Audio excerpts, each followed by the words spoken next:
భద్రత కావాలనుకుంటే వయసు పెరిగిపోతుంది.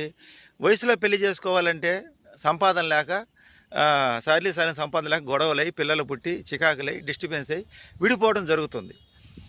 అలాంటి ప్రపంచంలో మనం ఎందుకు బతుకుతున్నాం ఇప్పుడంటే, ప్రతి ఒక్కరు ఏమైందంటే వ్యవసాయాన్ని పల్లెటూరు నుంచి వ్యవసాయ పనులు మానుకొని పట్టణానికి రావడానికి అలవాటు పడ్డారు. గత 20-25 సంవత్సరాల నుంచి ఎక్కువ పట్టణానికి వలస వచ్చే వాళ్ళ సంఖ్య ఎక్కువైపోయింది.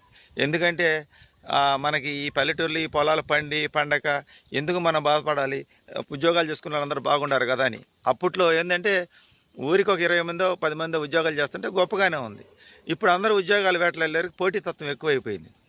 ఇంకా అందరూ పట్టణాలకు రావడం వల్ల ఇక్కడ ఉండేటువంటి స్థలాల రేటు పెరిగిపోవటం, మన సంపాదన ఎంత సంపాదించినప్పుడు కూడా ఒక ప్లాట్ కొనడం కష్టం అవుతుంది, ఒక ఇల్లు కట్టుకోవడం చాలా కష్టం అవుతుంది. ఇవన్నీ లేకుండా రెంటిళ్ళల్లో ఉండాలంటే వాళ్ళు చెప్పే రెంట్లు, వాళ్ళు పెట్టే కండిషన్లు తట్టుకోలేము.